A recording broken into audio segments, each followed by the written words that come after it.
अस्सलामुअलैकुम प्यारे बच्चों। हमदम कश्मीरी की गज़ल नंबर 2 जो है इसके अशार यूँ हैं।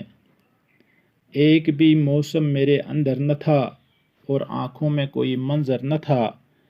मेरे दाएं बाएं थी परछाइयाँ, मेरे हाथों में कोई पत्थर न था।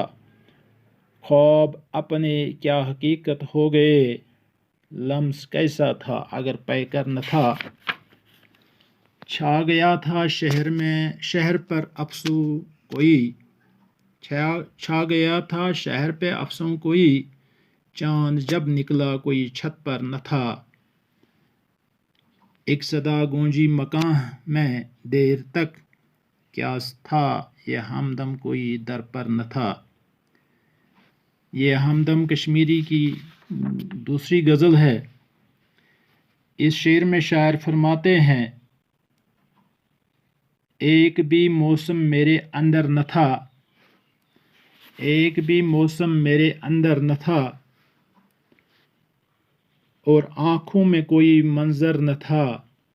इस शेर में शायर फरमाते हैं कि मेरी ज़िंदगी हमेशा एक जैसी रही है। मेरी ज़िंदगी में कभी भी कोई तग़य्युर तबदुल नहीं हुआ, यानी मैं मौसमों को बदलते हुए नहीं देखा है। मतलब यह है कि मेरी ज़िंदगी हमेशा एक ही डगर पर रही है। मैंने इधर उधर जाने की कोई कोशिश नहीं की, क्योंकि मेरे आँखों के सामने कोई ऐसा दिलकश मंज़र ही नहीं था, दिलकश नज़ारा ही नहीं था और न कोई सैरगाह थी। यानी मेरी ज़िंदगी हमेशा एक जैसी ही रही। दूसरा शेर है, मेरे दाएं बाएं थी परछाइयाँ, मेरे हाथों में कोई पत्थर न था। इस शेर में शायर ने ताहिर खीजी का अमल फरमाते हुए कहते हैं, एक तरफ तो शायरी किरदार के दाएं बाएं परछाइयाँ हैं और दूसरी जानिब ये कहकर महव हैरत कर देता है कि मेरे हाथों में कोई पत्थर न था, फिर मैं उन पर कैसे वार करता। यानी मैं अपने दाएं बाएं मेरे दाएं बाएं परछाइयाँ थी, लेकिन मेरे पास ऐसा कोई सामान न था कि मैं उन परछाइयों पर वार करता, उनको अपना निशाना बनाता। अगरचे इस दरख्त के साये में ज़िंदगी की बहारें और उसकी परछाइयाँ महसूस कर रहा था, और ऐसे में मैं क्यों इसके खिलाफ हो जाता जो मुझे ज़िंदगी बख्श हवाएं दे रहा था, जो मुझे जलती धूप से महफूज रख रहा था। मेरे दाएं बाएं थी परछाइयाँ, मेरे हाथों में कोई पत्थर न था। यानी मेरे दाएं बाएं जो थी क्या थी, इस दरख्त की परछाइयाँ थी, लेकिन मैं उन दरख्तों को कैसे नुकसान पहुंचा सकता, क्योंकि वो मेरे लिए एक फ़ायदेमंद चीज़ थे। तीसरा शेर है, ख्वाब अपना क्या हकीकत हो गए, ख्वाब अपना क्या हकीकत हो गए। लम्स कैसा था अगर पैकर न था। ख्वाब कहते हैं सपने को, ऐसा वाक़ा, ऐसा मामला जो इंसान नींद में देखे उसी को ख्वाब कहते हैं। लम्स कहते हैं किसी चीज़ को हाथ लगाना, छूना। एक है पैकर, पैकर कहते हैं शक्ल सूरत को, चेहरे को। इस शेर में हमदम कश्मीरी फरमाते हैं कि ख्वाब के हवाले से एक ऐसी हकीकत बयान करता है कि जो बज़ाहिर हकीकत नहीं मगर हकीकत सी मालूम होती है। यानी मेरे ख्वाबों ने हकीकत का रूप पा लिया है। यानी जो मैंने देखा और पाया बज़ाहिर हकीकत नहीं मगर हकीकत सी मालूम होती है।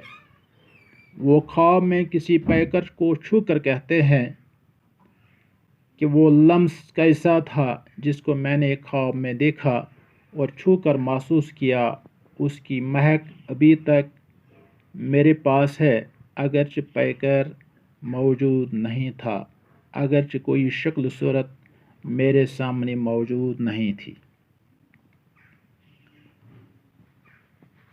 تیسرا شعر ہے، چھا گیا تھا شہر پر افسوں کوئی، چھا گیا تھا شہر پر افسوں کوئی، چاند جب نکلا کوئی چھت پر نہ تھا۔ افسوں کہتے ہیں جادو کو، منتر کو۔ چھا گیا پھیل جانا، سایہ کرنا۔ چھت کہتے ہیں صاحباں کو۔ اس شعر میں شاعر فرماتے ہیں کہ جب شہر میں ایسی خاموشی تھی کہ جیسے کوئی جادو شہر پر چھا گیا تھا، لیکن جب چاند نکلا اس نے اپنی روشنی بکھیر دی تو سارا شہر چمک اٹھا۔ اور آخری شعر ہے، ایک صدا گونجی مقام میں دیر تک، ایک صدا گونجی مقام میں دیر تک، کیا تھا یہ ہمدم کوئی در پر نہ تھا۔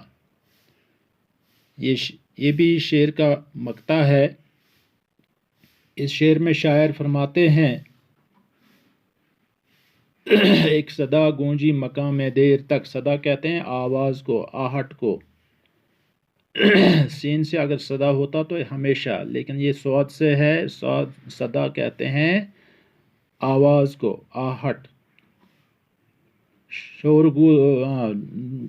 گونجنا معنی شورگل ہونا۔ اس شعر میں ہمدم کشمیری فرماتے ہیں، کوئی ایک آواز جو میرے مقام میں بہت دیر تک گونجتی رہی، ایک صدا گونجی مقام میں دیر تک، کوئی ایک آواز جو میرے مقام میں بہت دیر تک گونجتی رہی، پتہ نہیں یہ آج وہاں کس کی آواز ہے جو وہاں بہت دیر تک گونجتی رہی۔ اس شعر میں شاعر اپنے آپ سے مخاطب ہو کر کہتا ہے کہ اے ہمدم، یہ آواز کیا ہے اور کس کی ہے؟ اگرچہ میرے دل اور ذہن میں کوئی شعوری دوست رہتا ہے، لیکن جب دروازے پر میری نظر پڑی تو کوئی وہاں مجھے دکھائی نہیں دیا، لہٰذا یہ اپنے اندر کی آواز ہے جو اندر ہی سے روح کو محسوس ہوتی رہی، اگرچہ دروازے پر کوئی دکھائی نہ دے رہا تھا، پھر بھی آواز ہے۔ تو یہ کیا ہے؟ یہ ضمیر کی آواز ہے۔ شکریہ۔